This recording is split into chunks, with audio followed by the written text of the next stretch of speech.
Ahí se va.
que es una monocapa de células, es monocapa porque es una sola hilera de células delgaditas, alargadas, pigmentadas por el gran contenido de melanina que tiene y va a ser parte de su función y que están tan unidas entre sí, prácticamente pegadas, que pues es la viene siendo pues la barrera hematorretiniana externa del ojo, ¿no? Recuerden que hay dos, la que forman los vasos, que están pegaditos, la barrera hematorretiniana interna, y el epitelio pigmentado, que es la membrana hematorretiniana externa. La que sí.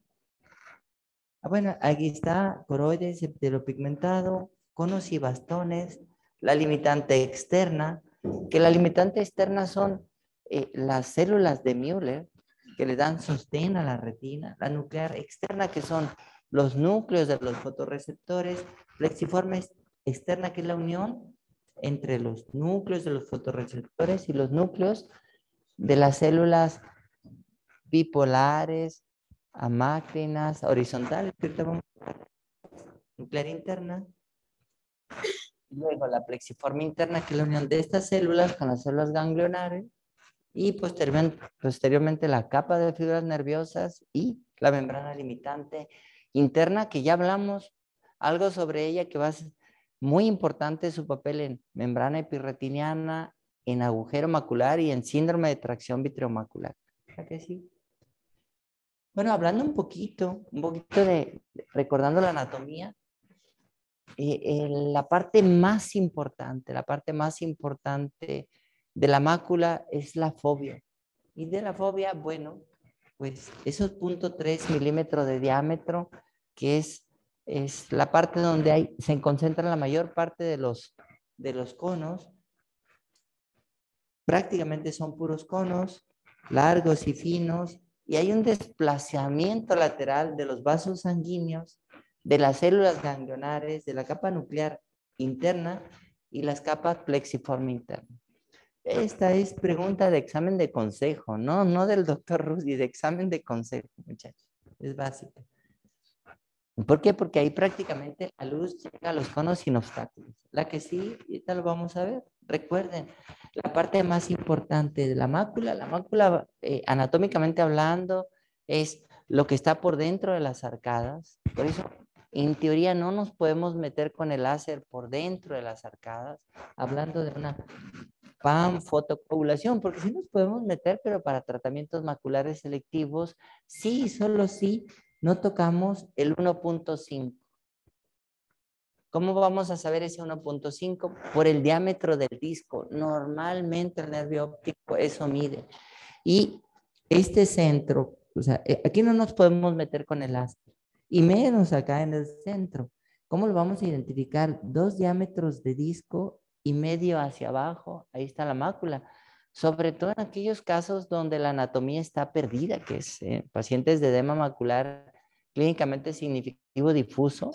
Entonces tenemos que tener esto en mente. Es muy importante que la mácula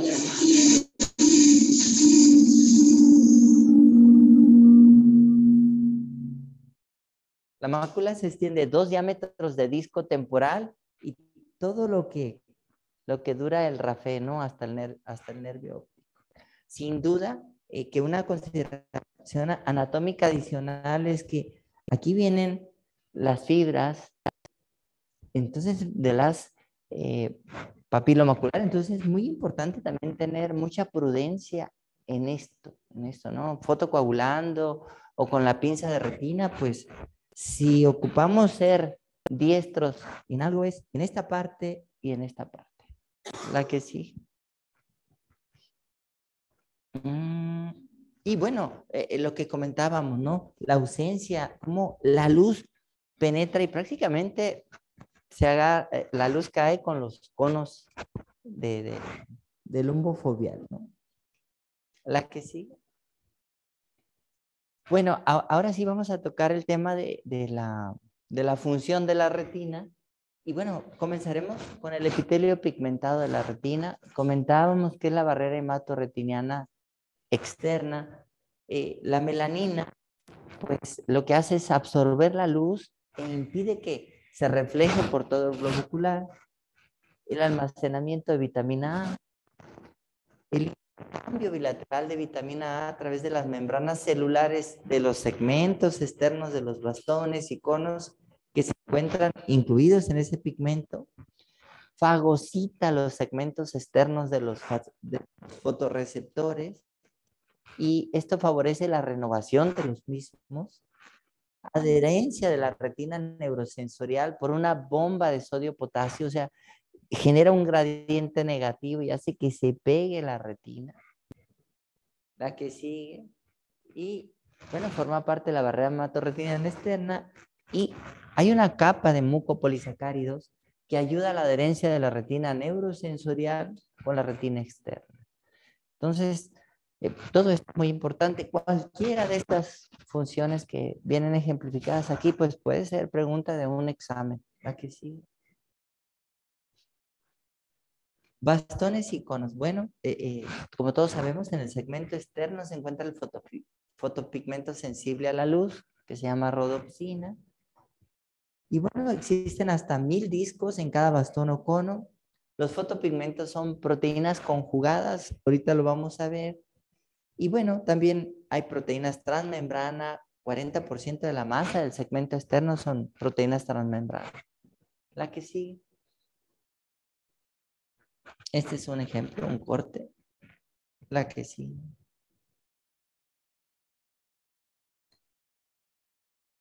El aporte sanguíneo de la retina es a través de la arteria central de la retina para las partes internas y a través de la coroides para la parte externa.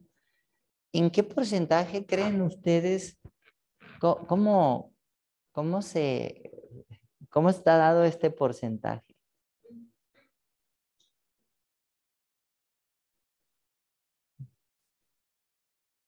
Dos terceras partes de la retina por la arteria central de la retina, o sea, toda la retina neurosensorial. Y una tercera parte por la coroides. Por eso cuando se desprende la retina es tan importante aplicarla de inmediato, sobre todo si se ve afectada la mácula, porque está separada de la coroides. Y aquí empieza a sufrir. Por eso tenemos horas, por eso es una urgencia. ¿La que sí? Bueno, entrando en fotoquímica de la visión, la rodopsina es la sustancia fotosensible de los bastones y los pigmentos del color son las sustancias fotosensibles de los conos. Hablando del ciclo visual de los bastones, pues la rodopsina se compone de escotopsina y retinal, la cual al descomponerse por la luz induce los cambios eléctricos de los bastones que transmitirán la imagen visual al sistema nervioso central, pues ya lo saben ustedes, pasando la información a las células bipolares y de ahí a las células ganglionares y de ahí al nervio óptico y al cerebro. Y este es el ciclo, un ciclo constante e interminable que es, si todo está fisiológico, que es rodopsina, viene la energía lumínica y bueno, la transforma en beta-rodopsina, lumirrodopsina, meta-rodopsina, meta-rodopsina 2, y de ahí, si se une a escotopsina, pues otra vez rodopsina. Si no, el todo transretinal y todo retinol, que es vitamina A través de una isomerasa, se transforma en 11-cis retinal o retinol y pasa otra vez a rodopsina. Con la escotopsina. ¿La que sí? Bueno, entonces cuando se activa la rodopsina, se excita el bastón y el segmento interno del bastón a través de la bomba de sodio continuamente elimina los iones sodio. Cuando la rodopsina se descompone, disminuye la conductancia de la membrana del bastón para los iones sodio en el segmento externo del bastón. Eso es excitando el bastón y provocando la energía lumínica. ¿La que sí? Normalmente el potencial del receptor del bastón es hiperpolarizante, no despolarizante. Y genera una negatividad interna porque el segmento interno bombea continuamente sodio del interior del bastón hacia el exterior. La membrana del bastón es muy permeable al sodio en la oscuridad. Menos 40 milivoltios en condiciones normales y menos de 70-80 milivoltios en situación de excitación. La duración del potencial del receptor y relación logarítmica entre dicho potencial y la intensidad de la luz es que el ojo discrimina las intensidades de la luz en un intervalo mucho miles de veces mayor del que sería posible de otro modo. El potencial de receptor que se produce en un bastón alcanza un máximo de 0.3 segundos y dura hasta un segundo. Y en condiciones óptimas, un solo fotón provoca un potencial de receptor de 1 milivoltio. La que sigue. Fotoquímica de la visión, cascada de excitación. Es muy importante comentar que es mucho mayor el número de bastones en comparación con el de conos. Y lo que habíamos platicado, ¿no? La metarrodoxina 2, hay una activación de una transducina, activación de fosfodiesterasa, que es una enzima hidrolizante, GMP cíclico, cierre de los canales de exodio y excitación del bastón, y una inactivación de la rodoxina activada mediante la rodoxina sinasa. Aquí sí. Los bastones con esta cascada química amplifican el efecto de un único fotón de luz para producir el desplazamiento de millones de iones sodio. Los conos son entre 30 y 300 veces menos sensibles que los bastones, pero este hecho no impide la visión en color en cualquier situación de luz, incluso la crepuscular.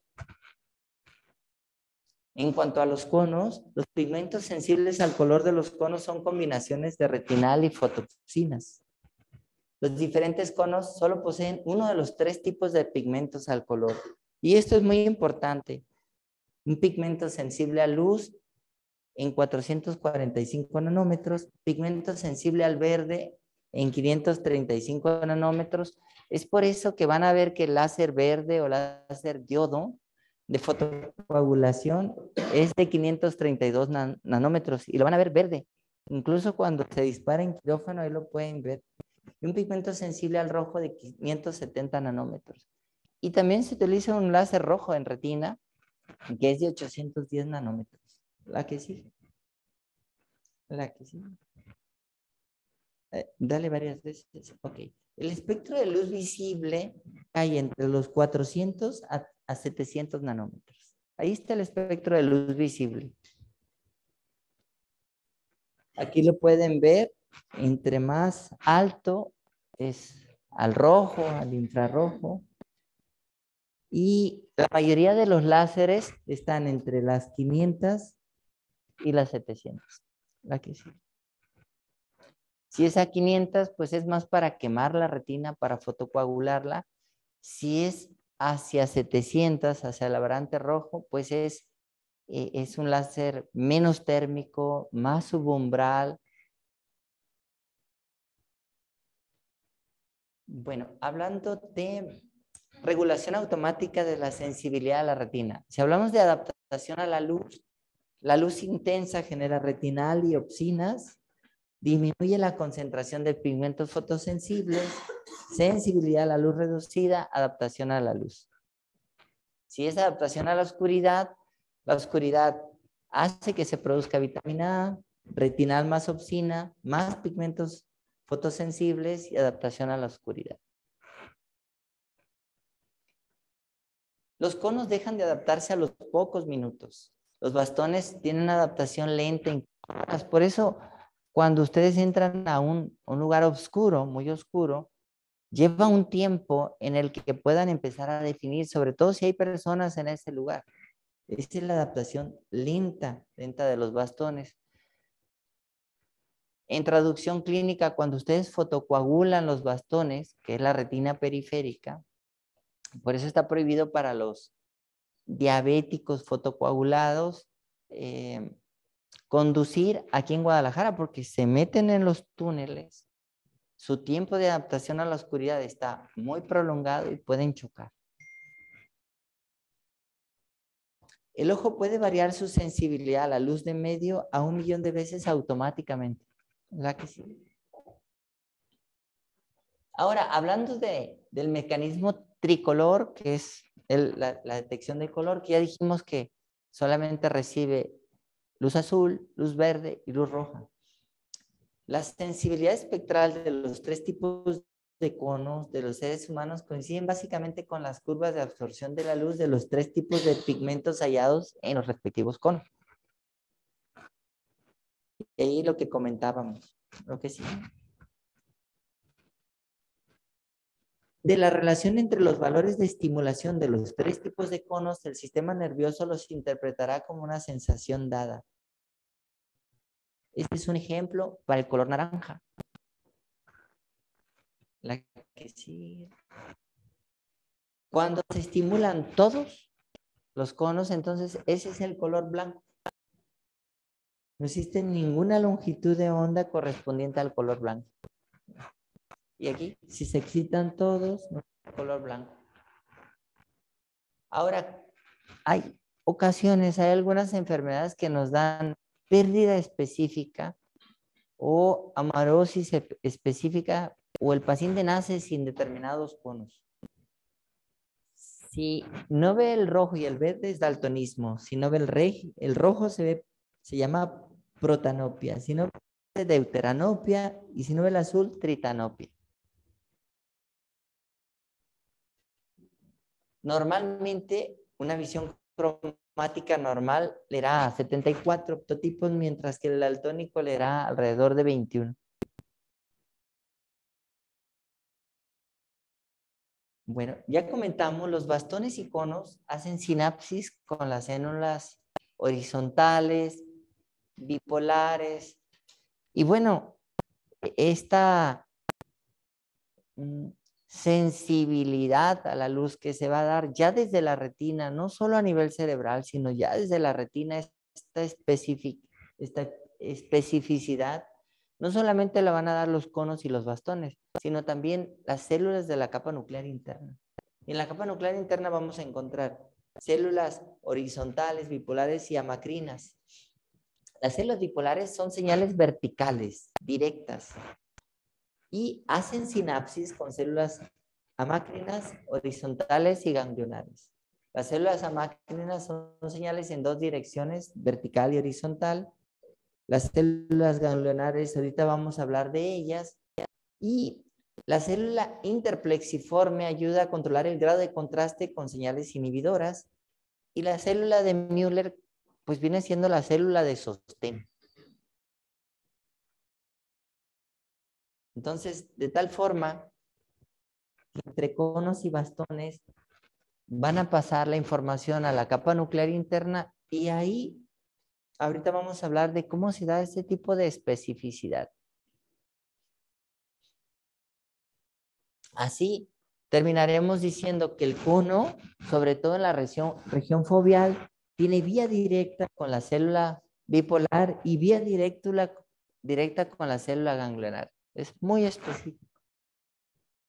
No así los bastones, donde llega una célula bipolar, por supuesto, pero hay interconexiones de células amacrinas, de células horizontales, que van a empezar a darle especificidad a esa información para pasarla a la célula ganglionar.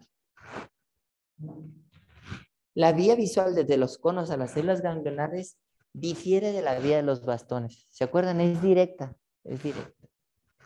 Los conos se conducen al cerebro con una velocidad de 2 a 5 veces mayor, porque tiene una vía directa: cono, célula bipolar, célula ganglionar. Tanto los bastones como los conos liberan glutamato como neurotransmisores. Las células amacrinas liberan GABA, glicina, dopamina, acetilcolina e insulina, que funcionan como inhibidores. La mayoría de las señales de las neuronas de la retina no transmiten por potenciales de acción, sino por conducción electrotónica. Todas las neuronas de la retina transmiten sus señales visuales por conducción electrónica, que es un flujo de corriente eléctrica hasta la presinapsis, excepto las ganglionares. La importancia de esta conducción electrotónica reside en que permite una conducción gradual de la intensidad de la señal. No aplica aquí la ley del todo o nada.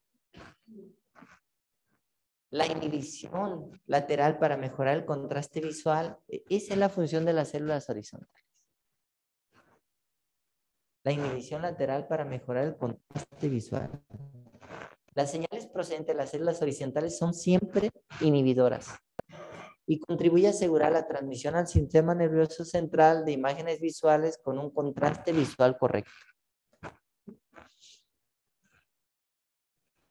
La excitación de algunas células bipolares e inhibición de otras células bipolares despolarizantes e hiperpolarizantes. Al encontrarse justapuestas, se establece un mecanismo para separarlo visual, incluso cuando existe un borde exactamente entre los receptores adyacentes. El mecanismo de la célula actúa sobre una distancia mayor. Ahora hablando de las células, entonces ya hablamos que las células bipolares pues son de transmisión a las células ganglionares. Las células horizontales son inhibitorias, es un proceso selectivo. Ahora vamos a hablar sobre las células amácrinas. Muchas o casi todas las células amácrinas son tipos de neuronas intercalares que contribuyen al análisis inicial de las señales visuales antes de que abandonen la retina. ¿La que sigue? Las células ganglionares, la conexión de las células ganglionares con los conos de la fovea y con los conos y bastones de la retina periférica. Recuerden, con los conos de la fovea es directo, con los de la retina periférica no es directo. Existen alrededor de 1.6 millones, entre 1.2 y 1.6 millones de células ganglionares. Y convergen una media de 60 bastones a una célula ganglionar por 2 conos a una célula ganglionar. A medida que se aproximan a la fovea, el número de bastones y conos que convergen en cada fibra óptica disminuye. Y en la fovea, que solo hay 35,000 conos delgados, cada uno converge con su cada célula bipolar, la que sigue y con la fibra nerviosa. La retina periférica, por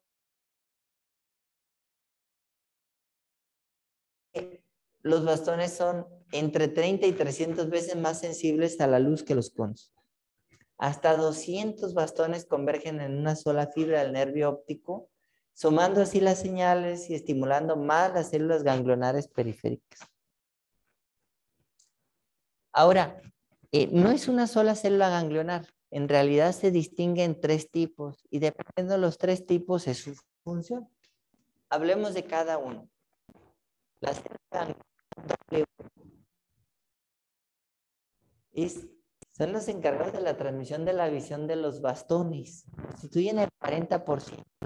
Diámetro de 10 micras, transmiten con lentitud de 8 milisegundos y reciben casi toda su excitación de los bastones. Tanto es una zona extensa de la retina. Sensibles para detectar el movimiento direccional en cualquier zona del campo visual. Ahí, ¿qué hacen esto? Son las células W. Células ganglionares X. Son las más numerosas, 55%, un diámetro entre 10 y 15 micras, transmiten sus señales a unos 14 milisegundos y la propia imagen visual se transmite principalmente a través de esta célula. Se ocupa probablemente de toda la visión.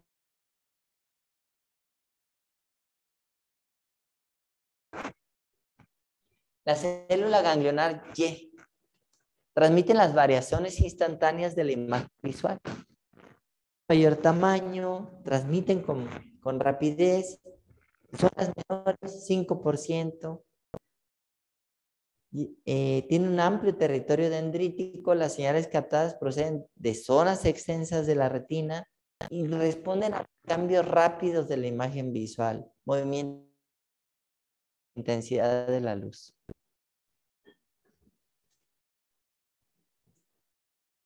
Las células ganglionares transmiten sus señales por medio de potenciales de acción. Incluso cuando no están estimuladas, siguen transmitiendo impulsos continuos a frecuencias que van de 5 a 40 por segundo. Vamos un poquito, las células ganglionares W, entonces, para los bastones, las X para los conos y las Y para los movimientos rápidos. La que sí. Las células ganglionares están, pues, muy juntito a la membrana limitante interna. Por eso es tan importante que en cirugía, cuando tocamos la membrana limitante interna, se ha hecho con mucha delicadeza, porque si no estamos dañando la retina neurosensorial, que es las células ganglionares. Entonces, ¿se acuerdan que decíamos que había que tener mucho cuidado con el rafé medio, con las fibras nerviosas del haz papilomacular? Entonces, sí es muy importante tener la destreza, la visualización necesaria, porque si no vamos a estarle dando llegues y llegues a esa capa. La que sí. ¿Cuánto mide aproximadamente la membrana limitante interna? ¿Cuánto mide?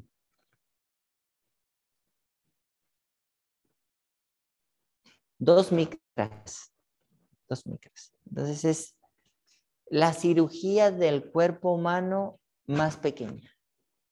2 micras. No hay otra cirugía. Si les dicen que son los neurocirujanos, están perdidos. Cuando se enciende una luz, los impulsos se transmiten con rapidez durante una fracción de segundo. No obstante, esta velocidad disminuye a continuación en otra fracción de segundo, mientras que otra célula lateral hace lo contrario. Y al apagar la luz se hace el efecto contrario, el efecto on-off. Hablando de lo anterior, de lo que decíamos de que la membrana limitante interna mide 2 micras, ¿cuánto mide la cápsula anterior del cristalino? Alrededor de entre 14 y 20 micras. Entonces, para que se den una idea de la proporción. La que sí. Las señales transmitidas directamente desde los fotorreceptores a través de las células bipolares despolarizantes son excitadoras, mientras que las transmitidas por la vía lateral a través de las células bipolares hiperpolarizantes de las células horizontales son inhibidoras. Cuando los tres tipos de conos estimulan la misma célula ganglionar, este transmite la misma señal para todos los colores del espectro, la luz blanca.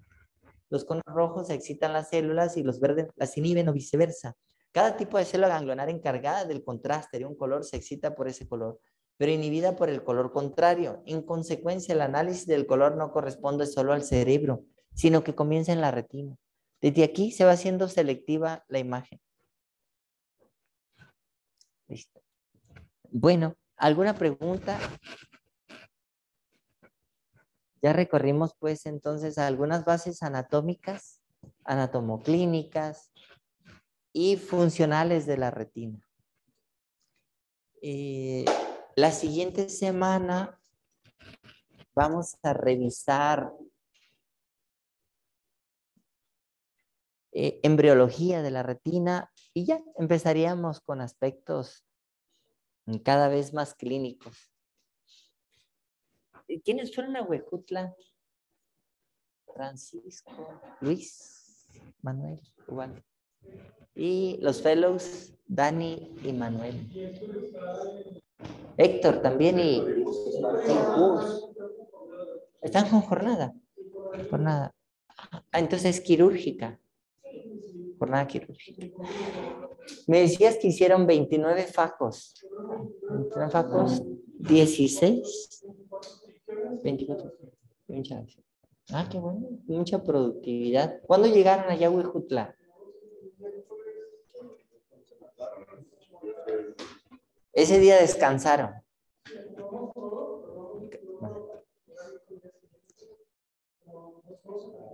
Y trabajaron jueves, viernes y un poco del sábado.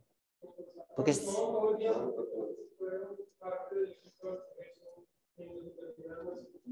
Ah, pero se vinieron el mismo sábado, ¿no? Ah, qué valientes.